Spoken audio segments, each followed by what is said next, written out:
Welcome to our Be Cyber Smart series. I'm Josh Snavely, cybersecurity and privacy lawyer at McAfee and Taft. Welcome, Petek. So glad to have you with us. Thanks for taking time to join us. I think you're joining us from New York, if I'm correct.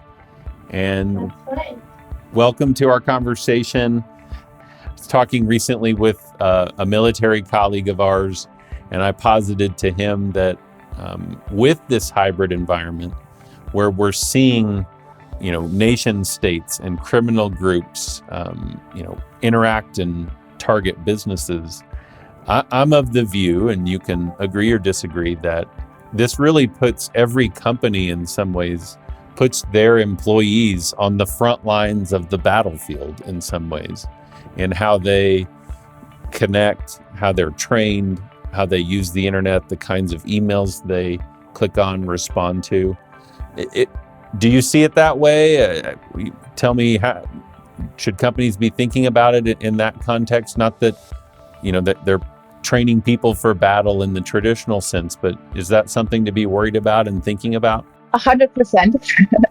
I think the difficulty for people is to really grasp the idea of a battlefield, because we have all those images in our heads, all those movies where we obviously don't see ourselves in that kind of a battlefield. But maybe an interesting way to really put that into perspective would be to talk about insider risk.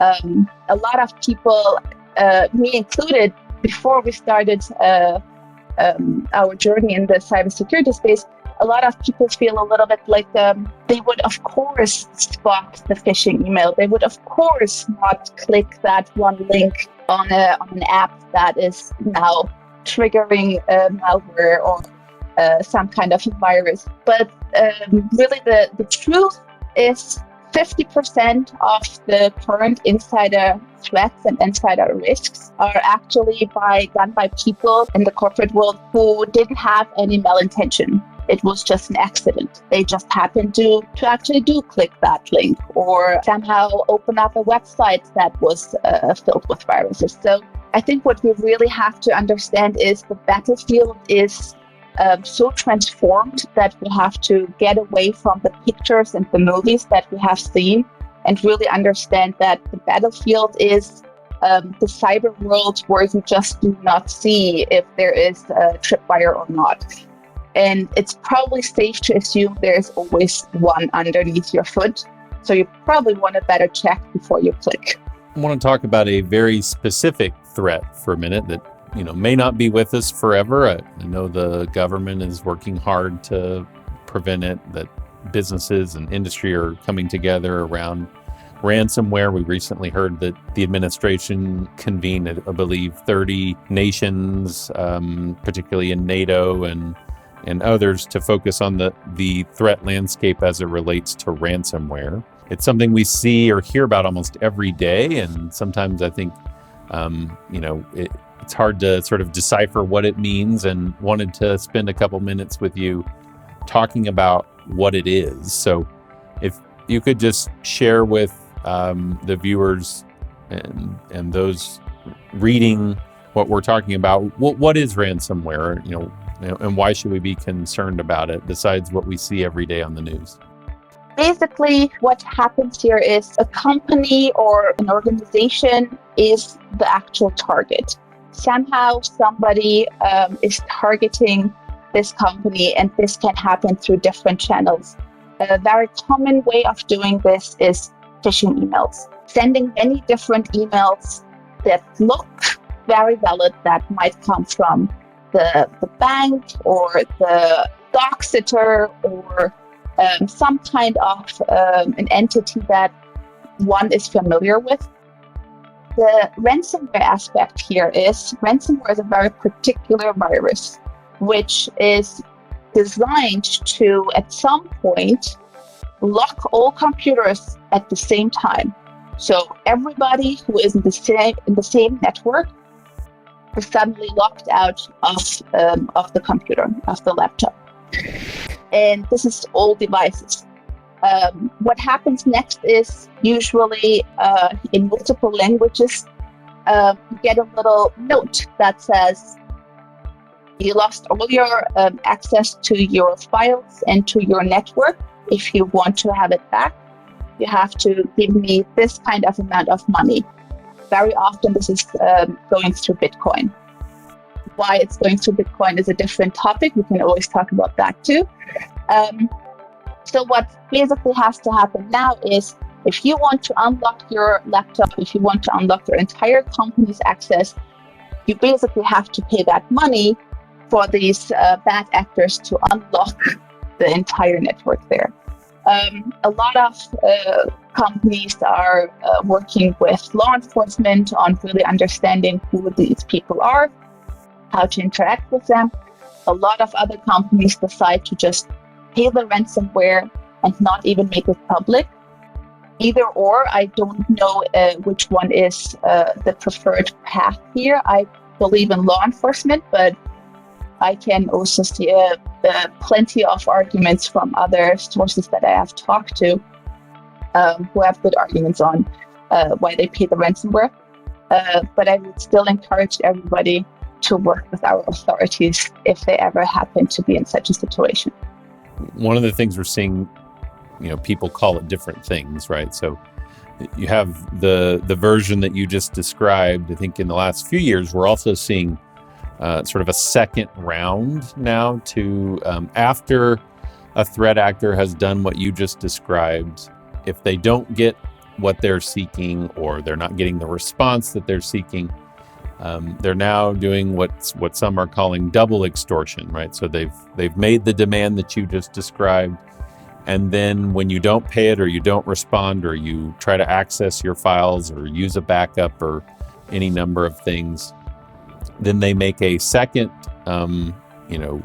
overture to the company that if they don't pay, now they're going to take all of the encrypted information that they exfiltrated from the company, and they're going to post it on a public website, and sort of essentially double extort them for both the use of the data and prevent the threat actor from posting it, which I think really has changed the calculus of a lot of businesses, as you were describing, sort of that, the decision to think about actually making the payment is around trying to protect their people. And as as I know that there's no guarantees, right, of what these criminal organizations or criminals will do, but it is a business model, and you are seeing some do what they say because they know if they don't, they won't continue to make money in the same way. So it's gotten really challenging, and this sort of development into the double extortion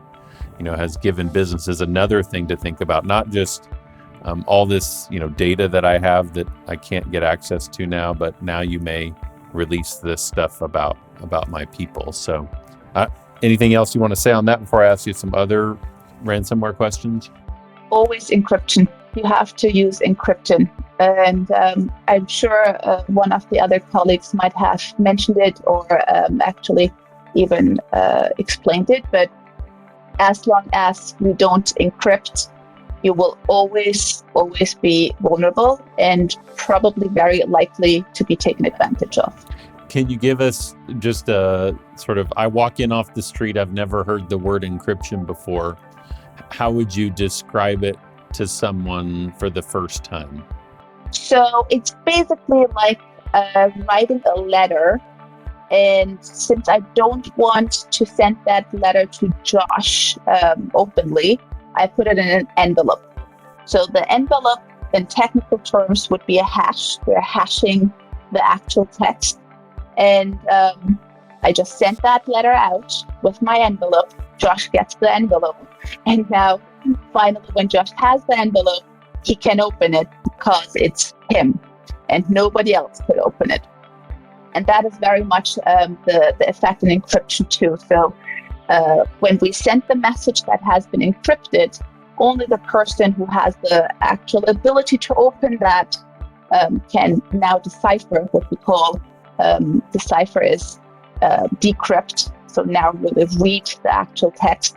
And nobody else who's looking around would be able to do that. And encryption in text messages obviously or emails is rather common, but the same thing does exist for information that we store. We talk about encryption there just as much. So the moment we store credit card information, customer information, any kind of personal information that might help to identify an individual, that information would be then again hashed. So you put it in an envelope and now you just put it in a drawer. A good rule of thumb here is never store information that you do not need. So just in case, shouldn't be happening. If you happen to change your business model later on, then you can always go back to your existing clients and request further information that you require. Great information. And I've used it in other contexts. I like to tell clients or, when I'm doing presentations that encryption at rest, on your systems, on your files is like a bank vault. And that encryption in email or in transit when it's moving is like that armored truck, right? So you've got to protect it at both, sort of at the site and when it's moving around from place to place. Okay, so using encryption is a key to fighting against ransomware. Regular backups of your system is a key. Any other sort of keys that businesses should be thinking about in how to protect themselves against ransomware? Again, what we discussed was training your employees, training everybody who could be used as a tool, as a means to get something clicked that would then download a virus that causes ransomware. Another one could be understanding what the current trend of ransomware is. If there's a certain trend that is looking for data exfiltration, or that's rather looking for a company that has a lot of cash that can be blackmailed. Those are more threat sensing signals that you can use, and always working with third parties that are professionals in the threat landscape and understanding how the own corporate name is being used in maybe the part of the internet that you don't have access to, that we call deepnet or darknet.